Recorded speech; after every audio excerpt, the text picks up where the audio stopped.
It's a scenario that many parents across New York State, particularly in low-income areas, have come to fear. A knock on the door from a Child Protective Services caseworker. On this episode of Rights This Way, we'll delve into why the quote-unquote child welfare system is actually better understood as a family regulation or a family policing system. We'll explore how a system ostensibly set up to quote-unquote protect children is actually one in which poor families of color are routinely harassed, surveilled, and punished. And we'll look at ways we can build a system that truly supports families. We get into all of this with one of the country's top experts on the family regulation system, University of Pennsylvania Professor Dorothy Roberts. She has written several books on the topic, including her most recent, Torn Apart: How the Child Welfare System Destroys Black Families and How Abolition Can Build a Safer World. We'll also talk about several pieces of legislation at the state and local level that could help address many of the worst problems surrounding the family regulation system. But first, I'd like to ask you to please download, rate, review, and subscribe to Rights This Way. It will help more people find this podcast. Welcome to Rights This Way, a podcast from the New York Civil Liberties Union, the ACLU of New York State. I'm Simon McCormick, senior staff writer at the NYCLU, and your host for this podcast, which is focused on the civil rights and liberties issues that impact New Yorkers most.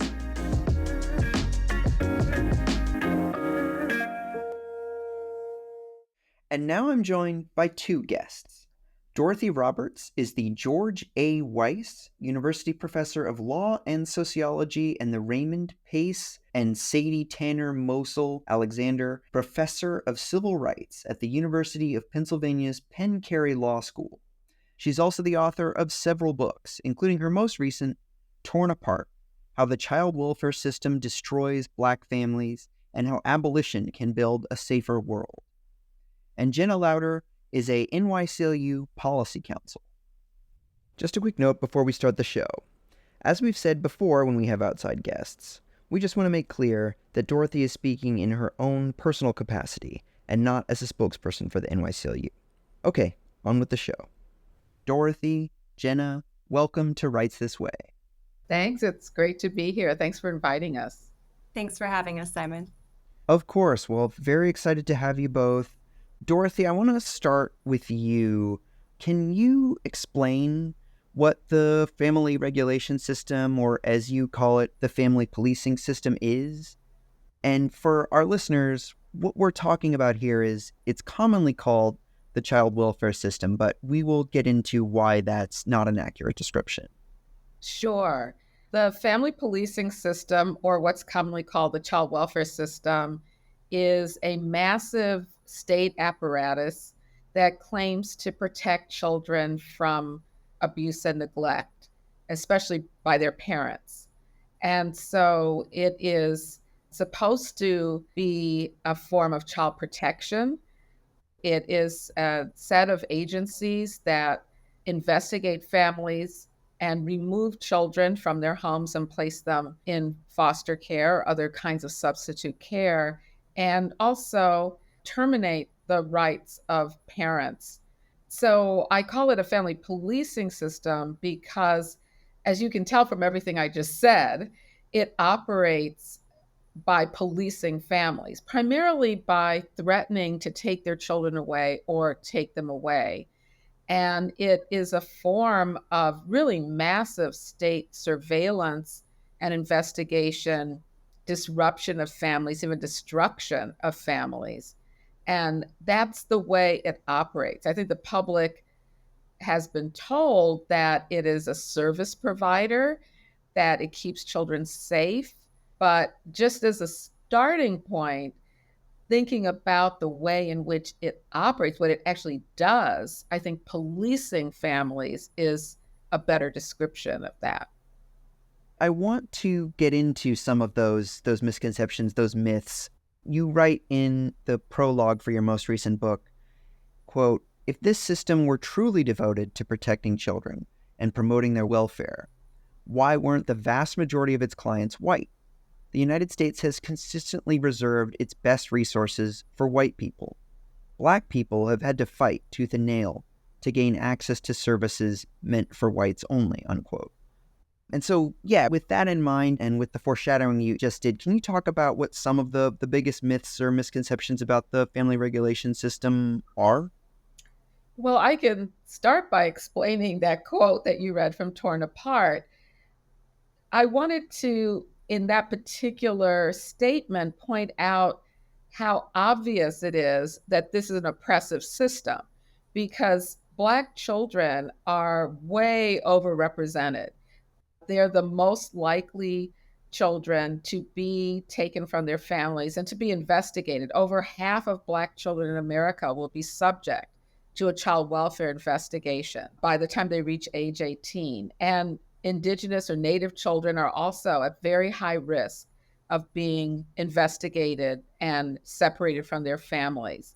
And so, one important aspect of the system, one very telling aspect of the system, is this gross racial disparity in the system, which reflects inequality. And what I was saying there is if the system is so wonderful for families, why would it be that Black children are the ones that are forced into it? That alone should tell us that there's something oppressive about this system. It's not a system that people want to be in.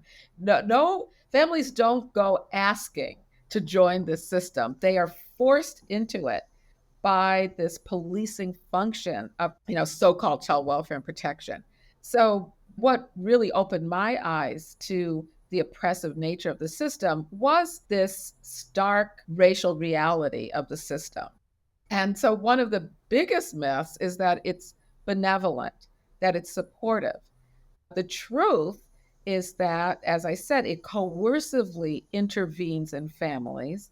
It does not support the families. It doesn't provide what families need to care for children, the concrete material resources they need. Instead, it forces upon them what are called services, but are actually mandates of tasks that families have to fulfill in order to keep their children or get them back. And so one major myth is this myth of benevolence and service. That is just completely false.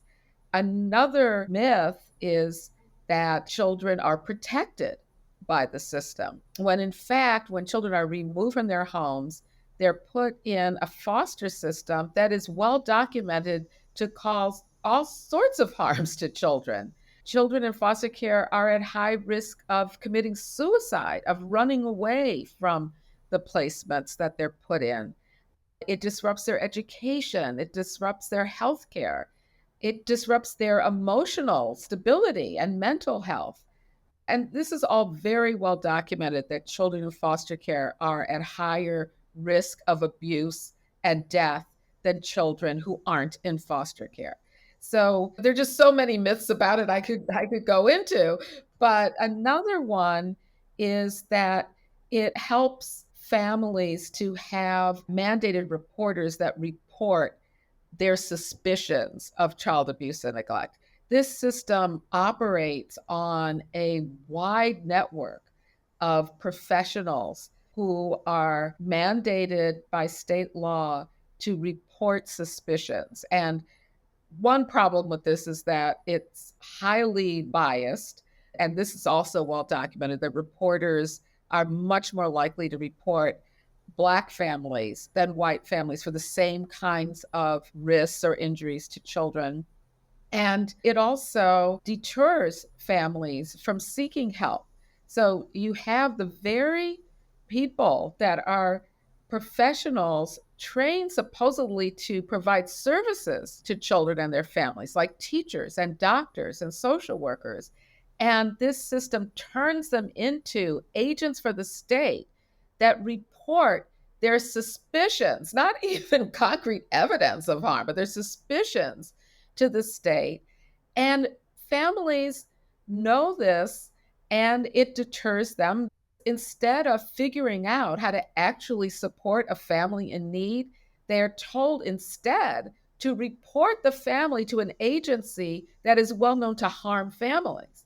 I want to mention one other myth that kind of underlies everything we've been talking about. And that is the myth that families only get on the radar of this system and are intervened on by the system if they are severely abusing their children.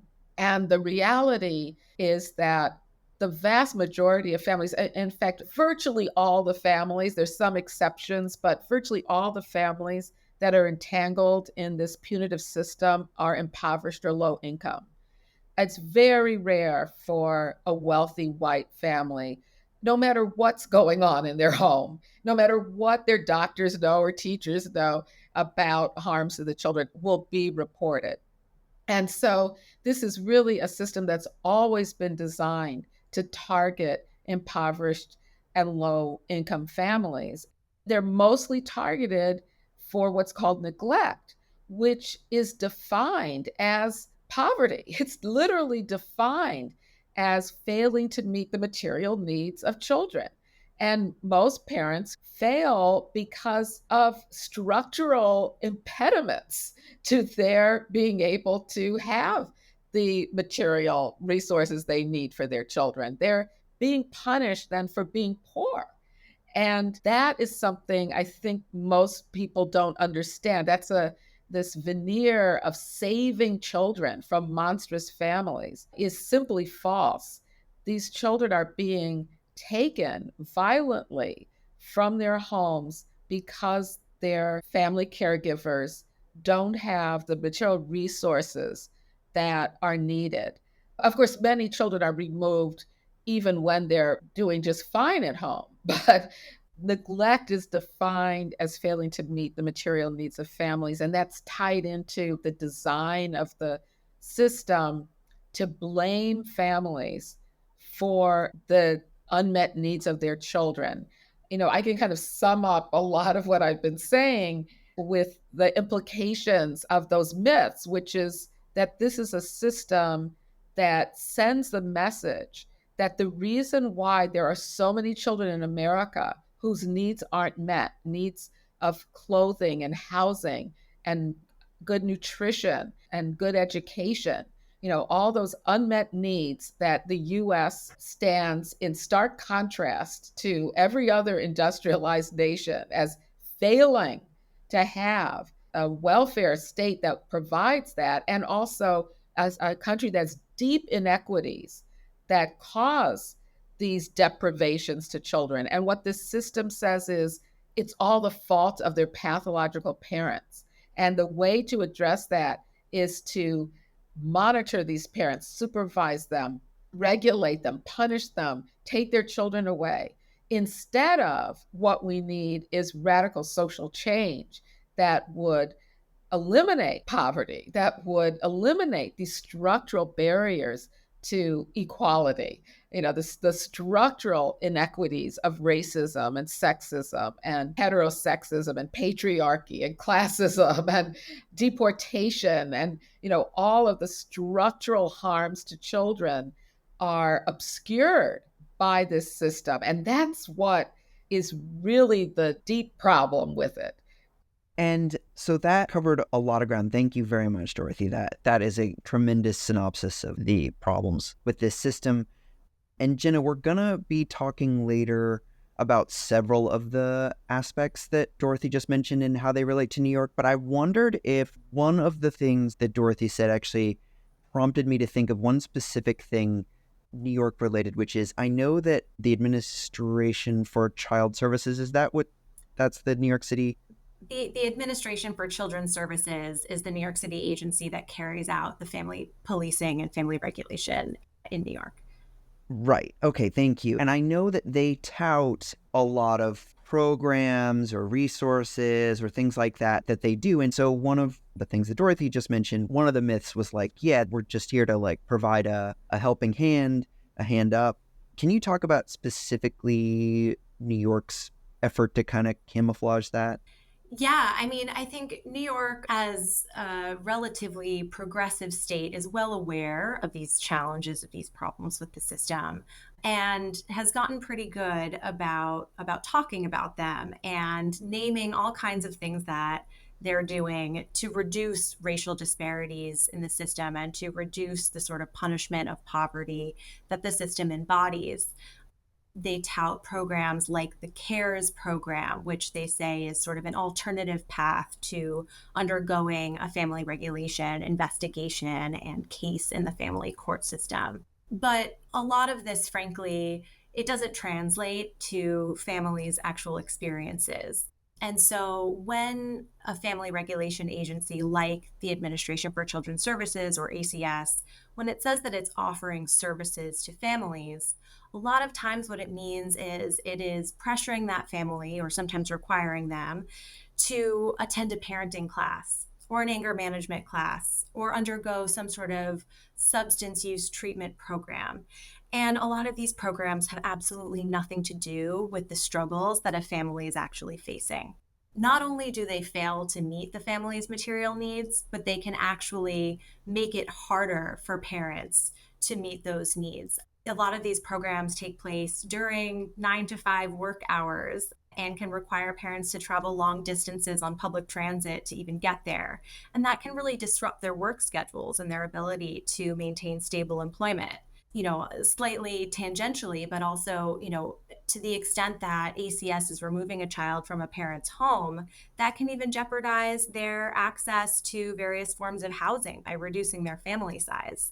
So a lot of the interventions that these agencies take in the name of allegedly supporting families can actually further destabilize them. Yeah, okay, that is very helpful and exactly what I was kind of prodding for. That's a critical local context. And Dorothy, I want to now zoom in a little bit on another aspect that you touched on in your book in the section titled Destroying Black Families, that, quote, most Black children in America will experience at some point in their young lives the intrusion of CPS agents in their homes. Can you talk about the racial disparities in this system? Sure.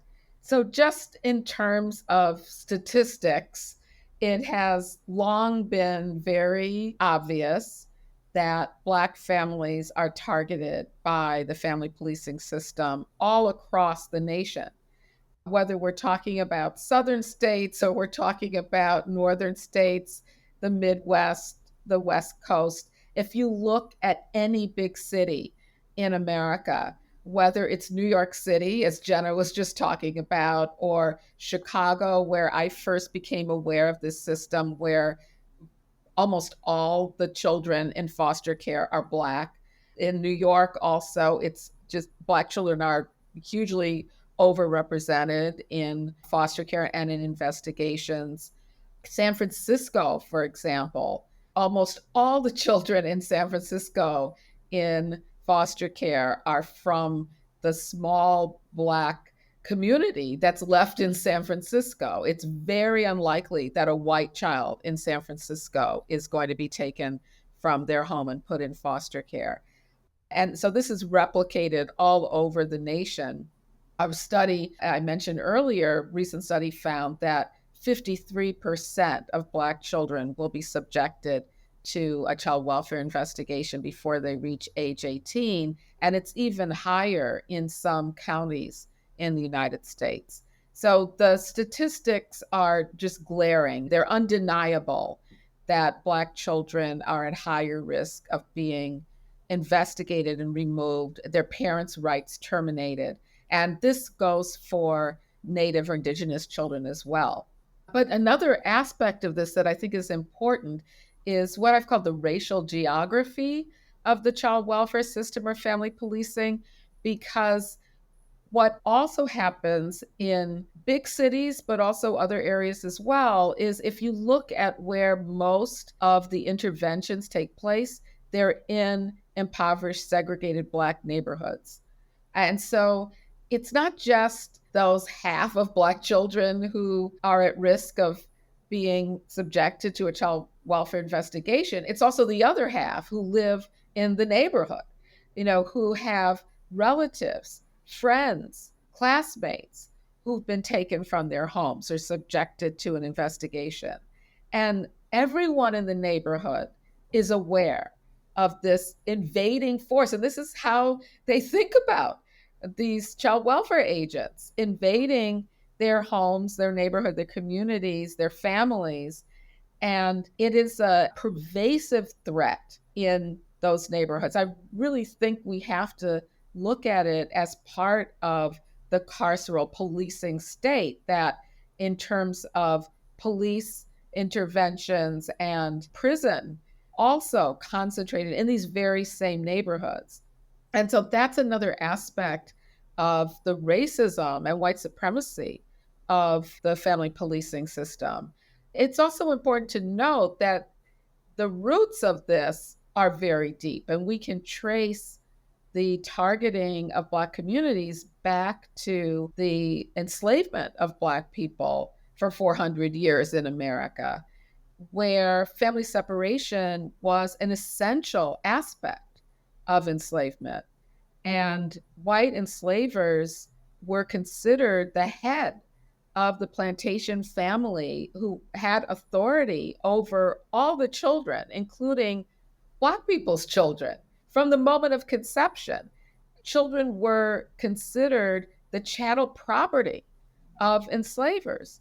And so the idea that America stands for family integrity and protection of families is ludicrous. It was built on a system that routinely separated families and denied any kind of legal recognition of the bonds between Black family members. And so, I don't think it's surprising that today we still see this dismissal of loving ties between Black family members. A big part of how the system operates is on degrading stereotypes about Black families, that Black mothers don't really care for their children, that Black fathers are absent and don't participate in their children's lives, and that Black children are better off away from their families. This is why, borne out in studies, that it is easier for caseworkers to take Black children away from their families than white children for the exact same kinds of risks. We know that physicians are far more likely to suspect Black parents of abusing their children when children come to the emergency room with fractures or head injuries. They're more likely to suspect child abuse and to test for it and to report in the case of Black families. So this history reproduces itself over and over in a system that today, instead of ignoring Black children, which is what happened after emancipation and apprenticeship system, where Black children were by tens of thousands put back into the homes for their former white enslavers. And this was part of the white supremacist takeover of the South after the Civil War, retaking of the South, I should say, after the Civil War. There was the convict leasing system and the buildup of incarcerating Black people, but also courts ordering the forced apprenticeship of Black children. But then there was this period where Black children were not given the even asserted, alleged benefits of the developing formal child welfare system, at the turn of the 20th century, the late 1800s, the early 1900s. And it was only with the civil rights movement and Black protest and demand for inclusion in the U.S. welfare state, for welfare rights, that we now see a backlash beginning in Southern states of denying Black people welfare benefits that they just recently became entitled to, what white people had been entitled to for decades. We see now the backlash of kicking Black mothers off of welfare rolls and a policy instituted of mass removal of Black children. This is why we see the skyrocketing of the foster care population in the United States from the 1960s to 2000, this steady increase, doubling of the foster care population until in 2000, you have over 500,000 children in foster care, and Black children being the largest group, 4 times as likely as white children to be placed in foster care. This is the history. You cannot understand the history of the child welfare system in America without taking into account its white supremacist roots, and the motivation, the design of the system has always been grounded in white supremacy and racial capitalism, punishing poor people, controlling and punishing Black communities, denying Black people the rights that white people are entitled to. All of this is absolutely essential to the development of child welfare policy in the United States. The carceral buildup in the 1990s, you have to look at the entanglement of criminal law enforcement, welfare restructuring, and the Adoption Safe Families Act. All of these measures in the 1990s passed within a few years of each other. And this is also a big part of where we are today with the simultaneous mushrooming of the police force and emphasis on criminal law enforcement and the war on drugs all going on in the 1990s, and then the end of the federal entitlement to welfare in 1996, followed by the 1997 Adoption Safe Families Act that addressed the disinvestment in families and the harsh punishment of families in Black communities, not by putting more resources into Black communities, the opposite, taking resources out, denying state assistance to Black families, and then the solution being to speed up termination of Black mothers' rights to their children so they could be adopted. Again, all of this is a false view because, of course, adoption is not the solution to the needs of children in impoverished families, but this is what was presented. And that was the goal of the Adoption Safe Families Act, to incentivize termination of parental rights and adoption with no similar incentive to keep families together. And so every step, I could go into even greater detail, but every single step of policy change in the United States regarding child welfare has been profoundly shaped by white supremacy and racism and settler colonialism. I mean, my work emphasizes the racism of the system, the anti-Black racism, but we could also look at how removal of Native children from their families has always been a weapon of war by the US government against Native tribes and a form of attempting to destroy tribes and disregard their sovereignty. Yeah, I think that history is incredibly important for this discussion and for understanding this system. And I just want to alert folks to a blog that Jenna wrote not too long ago that delves into some of this history. We'll link to that in the show notes. And also, you should buy Dorothy's book as well. I want to get into something in 1 second, Dorothy, kind of teasing out some of those connections you started to make with the criminal legal system and the family policing system. But Jenna, can you talk a bit about some of the racial disparities within New York State in this system? Absolutely. New York really illustrates all of the problems that Dorothy was just outlining. So the data in New York State is really stark. Statewide, Black families are 7 times as likely as white families to be reported to the family regulation system, and then 13 times more likely to be separated by the system. In New York City, about 80% of the families that are investigated for child maltreatment are either Black or Latinx. And these groups only make up a little over half of the New York City population. So, they're really disproportionately represented. You can also see when you look at the data that Black families' overrepresentation in the family regulation system continues to grow as the process progresses. So although, the New York City population is roughly 23% Black families are the subject of 41% of the abuse and neglect cases that are actually filed in family court, and then roughly half of all of the cases where a judge orders a child to be placed in foster care. So, this just really illustrates what you were saying, Dorothy, about how the biases that have been building up and reinforced over, the centuries in this country continue to play out at every decision-making stage in this process. And last year, actually, the New York Times published an internal audit that ACS conducted. ACS, the New York City agency that does family regulation. And in that audit, it revealed that even the agency's own staff acknowledged that they hold Black and white parents to different standards. So they assume when they interact with white parents, which happens, disproportionately, less of the time, they assume that those white parents are innocent and doing their best.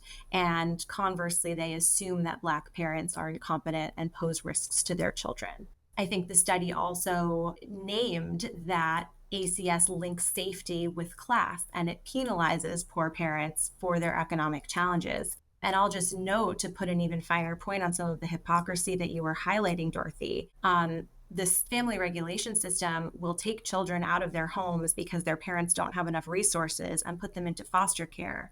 And then the state will actually provide funding to that foster family to raise the child, when that funding could have gone to the children's actual parents and made a huge difference in their lives. So all of this is just to say that this racial discrimination and racial disparities are rife here in New York, and that the agencies carrying out this family regulation are well aware of this, and yet they continue to operate in the same way that they have for decades.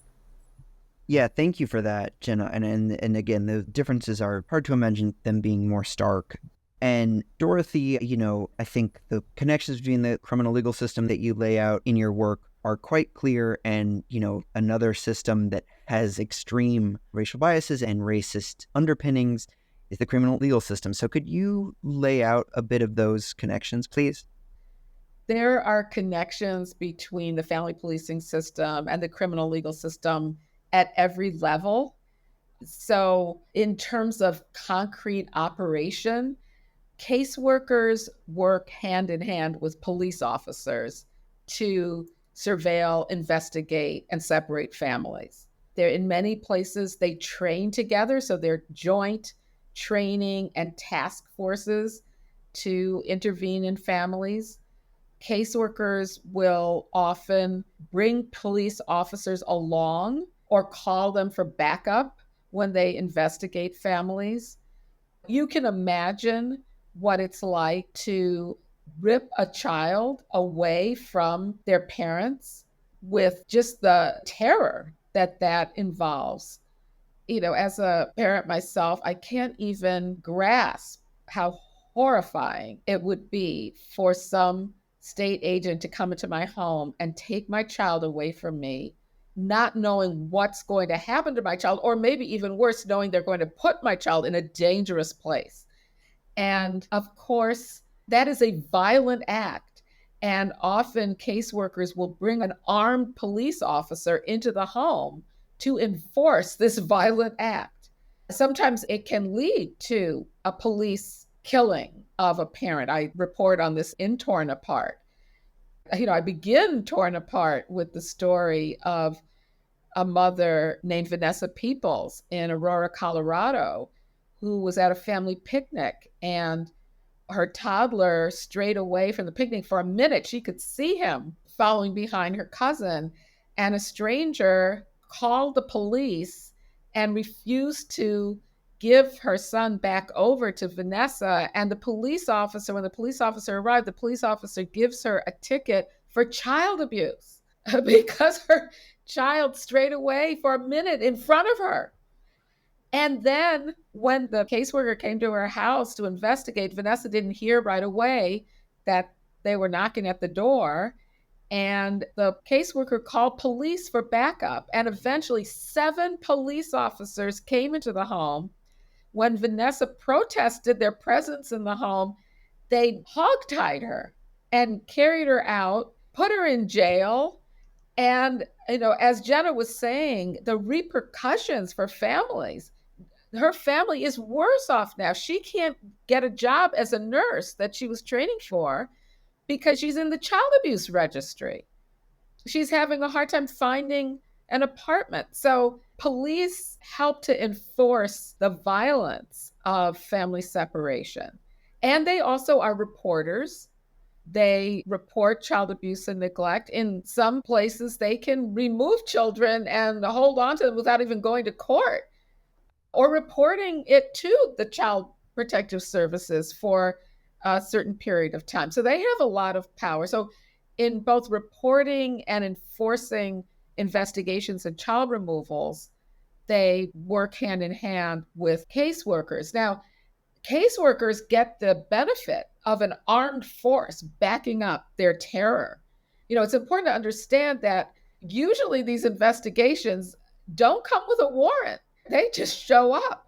And the reason why they have so much power over families to come into their homes is not because a judge has ordered it. Usually they haven't even gone to a judge. It's because they can threaten to take their children away. And parents are terrified that if they don't let the caseworkers in, their children are going to be put immediately into foster care. It's seen as an admission of guilt if you don't let caseworkers in. So their constitutional rights are run over roughshod all the time. Police officers then provide extra terror, but conversely, police now have a way of getting into homes without a warrant because they're now accompanying a child protection investigation. And so both the police and the caseworkers have enhanced power. It's a symbiotic relationship when they work together. So there's this practical way in which the criminal legal system and the family policing system and also immigration enforcement, those officers work hand in hand as well. So all of these carceral systems are working together. But there's also a logic to it that I think it's important to understand. The logic of family policing is the same as the logic of the criminal legal system and prison system, which is that the reason for unmet human needs in our society is because of pathological people.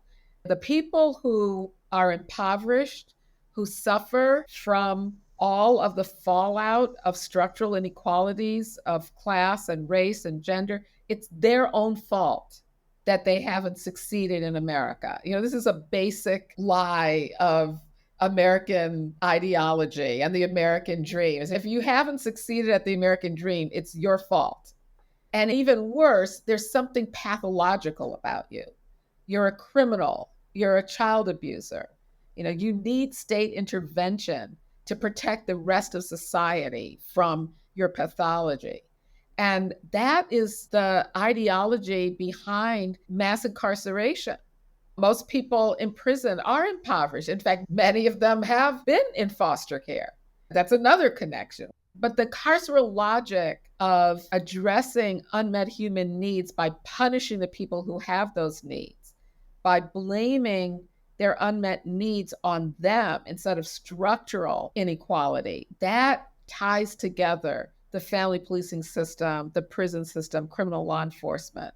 They all operate under that carceral logic, whether it's caging people or taking their children away, locking them up in residential treatment facilities as a foster child, or locking them up in juvenile detention or prison.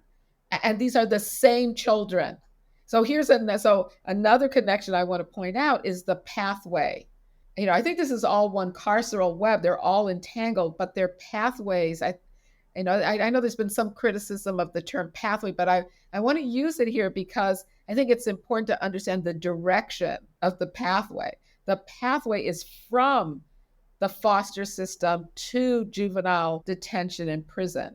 And I emphasize that because many people understand the blatant statistics that being in foster care is a risk factor for getting locked up in juvenile detention or prison. But people will say, oh, but it's because these are troubled children. It's because they come from troubled homes.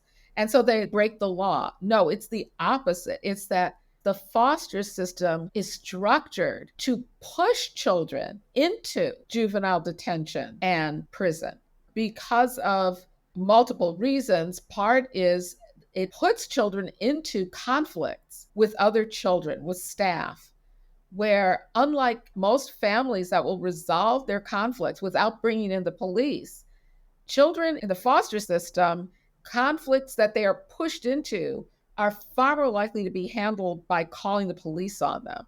One of the tragic examples of that is Micaiah Bryant in Ohio, who was shot to death by a police officer when she got into a conflict with former foster children, now adults, who'd come to the foster home. And when the police arrived, they shot her in the back as a result of this conflict she was put into when she was taken from her mother and her grandmother because of a housing issue.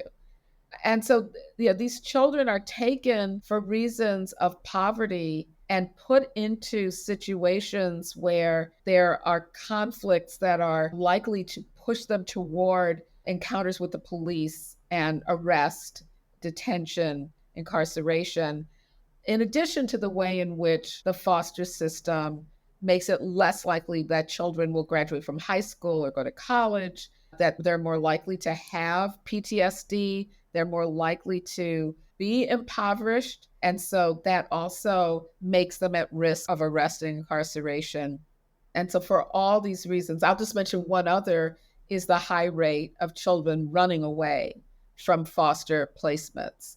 And instead of these systems asking, why are all these children running away? What's wrong with the placement where they've been put that they feel they have to run away? They'd rather live in the street than go back to a foster placement. That's not how they address it. The systems address it by sending the police after them and locking them up. And if they have been trafficked, sex trafficked, which often happens as well, vulnerable children living in the street, then they now are blamed for breaking the law and stigmatized and put into even harsher settings, either residential treatment facilities or juvenile detention. All of this making it more likely they'll be incarcerated when they leave the foster system, which may be by aging out. So tens of thousands of children age out of foster care, not having been returned home and not having been adopted or finding some stable setting for them. And they age out. Once they're no longer in the custody of the state at age 18 or 21, they are usually not given the resources that they need. There's some federal and state efforts. It's really too late. It's good that there are more resources for these children when they age out than before, but it's a Band-Aid on all the harm that the system has caused for them. And I just think there's something wrong with saying the way to address this is to keep them in a system that's been harmful for longer. And so in many cases, they are just booted out of whatever setting they were in, likely a harsh setting, congregate setting, or residential treatment facility that's prison-like, because most Black teenagers are not placed in caring foster homes. They're at very high risk of being in prison-like facilities, and they may be given bus fare or dropped off at a Y or homeless shelter without any hope of a college education. They may not have graduated from high school. And those children obviously are also at high risk, and in fact, very high likelihood that within a couple of years, they'll be jailed or imprisoned. And Dorothy, if I could just get 30 seconds from you just about what you think an alternative system could look like. Absolutely. Yes, I don't want to leave this podcast without saying that. I hope that your listeners see that the only response to what I and Jenna have said is to end the system. It cannot be reformed. It is designed to oppress people. It's designed to harm families.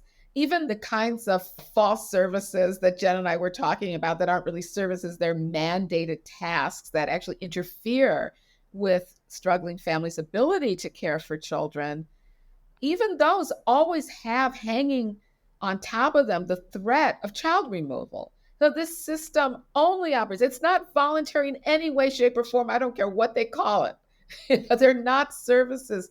They're mandated. If you don't comply, your children can be taken from you. So that bottom, foundation, that ideological foundation, the way it operates, cannot be reformed. Reforms, as Jenna was pointing out, only enhance the threat, the terror of this system and expand it, because now people think, oh, it's good. It's better than we thought. Let's just bring more families into it.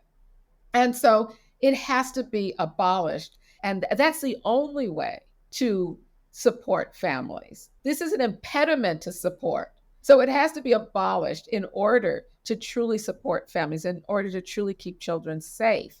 And abolition means simultaneously dismantling this system piece by piece. It's going to take time because it's a multi-billion-dollar system that so many people have an investment in, financial, ideological, psychological, so it's going to take a lot of work, but we can work on chipping away at it.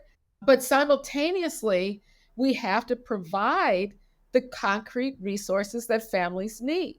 Abolition isn't about abandoning these families that do have unmet needs, that are struggling.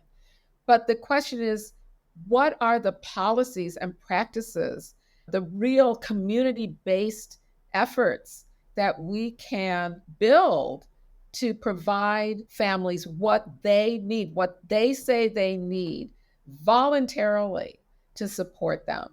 And that's what we need to be doing. And children would be far more safer. Families would thrive far more. This ultimately requires radical social change. It requires movements to abolish prisons, to defund police, to abolish family policing, housing justice, reproductive justice, all of these movements to come together for the common vision of a society that is truly caring and supportive and meets human needs without caging people and tearing their families apart.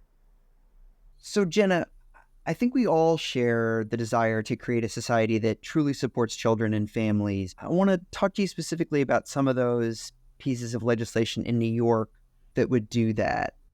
I know there are bills we support at both the New York City and the New York State level that would help make sure parents are aware of their rights when a caseworker comes knocking at their door. Can you talk about that?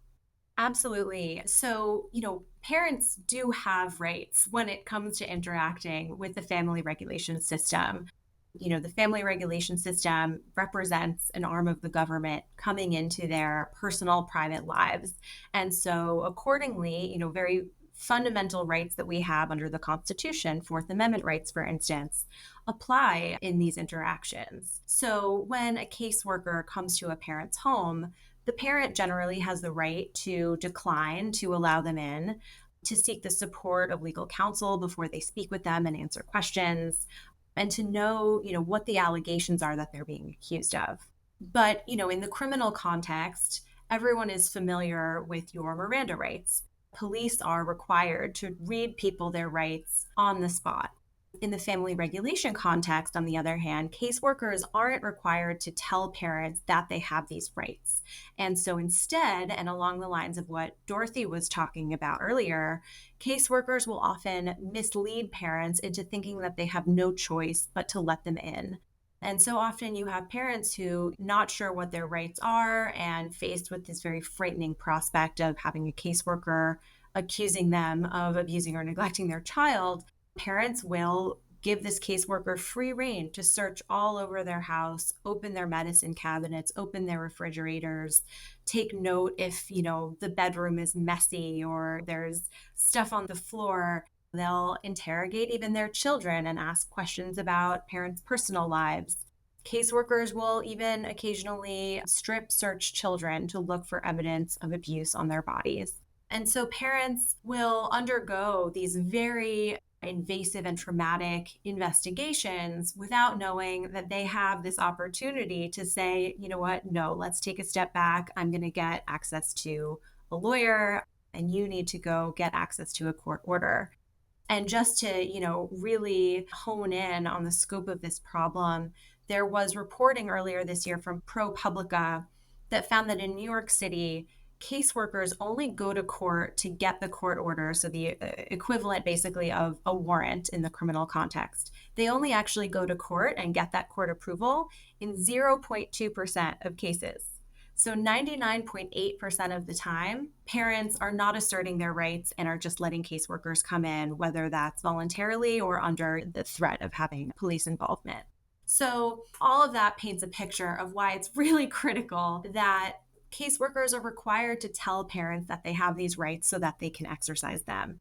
And as you said, there are bills at both the New York State Legislature and the New York City Council that would require caseworkers to inform parents of their rights, both orally and in writing, at the first point of contact. On the state level, this bill, had a lot of momentum in this past legislative cycle, but is still continuing to get pushback from family regulation agencies, including ACS. And on the city level, we are hopeful that these bills still have a chance of passing this legislative cycle. So they're really urgent and critical. The scope of constitutional violations that are occurring as a result of parents not knowing their rights and government agents taking advantage of that, it's astronomical and it's really startling. And another piece that we didn't get a super good chance to get into it in any detail, one of the issues within the family regulation system that is quite pernicious is that there's a huge percentage of these reports of abuse or neglect that are later found to be unfounded. Can you talk about that problem, and then we can touch on the legislation designed to address that? Absolutely. So, Dorothy mentioned at the very outset of this podcast that the family regulation system is really a massive state infrastructure. And I think people don't fully understand how many unnecessary reports are getting made every day to the state. So in New York City, for example, only about 31% of the reports that are accepted actually wind up being quote unquote indicated. So meaning that there's, some evidence that abuse or neglect may have occurred. And in upstate areas, that figure is even lower. It's only 22%. So that means that there are roughly 70 or 80% of these cases where a family is subjected to the terror, the trauma of being reported and investigated by the family regulation system, where the allegations are determined to be unfounded and the family has done nothing wrong. And so, just another way that the system, it overreaches and it ensnares so many more people. Not that it's necessary to ensnare any families. I think Dorothy really did a great job of outlining how the system isn't helpful. But, especially in families where the ultimate allegations are determined to be baseless, you're still subjecting them to real trauma that an investigation entails. And then let's talk about legislation that would curtail that. So New York State does have proposed legislation that would prohibit one source of disproportionately unfounded reports. So New York State currently allows people to make reports anonymously. These are often knowingly false, malicious, and can be used to harass and intimidate parents. Many of the reports are made by domestic abusers who are trying to, maintain control and continue to harass former partners. So there is a bill in the New York State Legislature that would curtail this practice by prohibiting the state from accepting anonymous reports. It would require callers to leave some identifying information that would be kept confidential. So their identities would still be protected, but there would be some accountability if it is determined that the same person is making, repeated, knowingly false and baseless reports. And Dorothy talked at length about the connections between the criminal system and the family regulation or family policing system. One of the ways, actually, that we didn't actually touch on is that when parents are given drug tests after they give birth, that can actually have quite severe legal and other repercussions. And these drug test results are often false as well. Can you, Jenna, talk about this problem and then also legislation that we're supporting that would try to address it? Absolutely. So, this is a serious problem in New York and in other states, from what I understand, where healthcare providers will often conduct quote unquote secret drug tests on pregnant patients and their newborns. So, they will, without obtaining specific informed consent, oftentimes without the pregnant person's knowledge, collect a urine sample and test it for a range of drug and alcohol use. They might also do this on the newborn after the newborn is born. A positive result often is going to be used to report that family to the family regulation system. New York State is clear that positive drug test standing alone is not a sufficient basis to report a family for suspected abuse or neglect. And yet, we understand that these reports are made almost routinely. This is a huge problem not only because it alerts family regulation authorities to families in these, intimate and critical moments immediately after birth. And as a result, you wind up having caseworkers coming to a person's hospital bedside and asking them, invasive questions, essentially beginning an investigation into them in the hours after they have just delivered a child. Often you'll hear that hospital workers won't allow the newborn to actually go home with their parent when the parent is discharged from the hospital until child protective workers are able to come visit the home or conduct whatever other steps they deem necessary. And this is, really against the sort of medical advice. Bonding between a parent and their newborn is really critical in those first hours. And so, in addition to the psychological and emotional impact this has on the parents, it's also not recommended from a developmental standpoint. So, all of this is a super problematic way that families become ensnared with the family regulation system. It's also problematic from an anti-discrimination perspective. We understand that hospitals will routinely drug test pregnant patients, and I should say disproportionately Black and brown pregnant patients are targeted for this drug testing and reporting, despite similar rates of drug use with white communities. And this amounts to sex and pregnancy discrimination.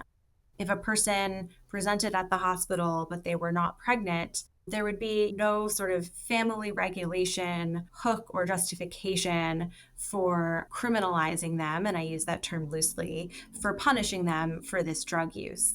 So it all comes down to, seeking to control pregnant people's bodies and police their behaviors during pregnancy.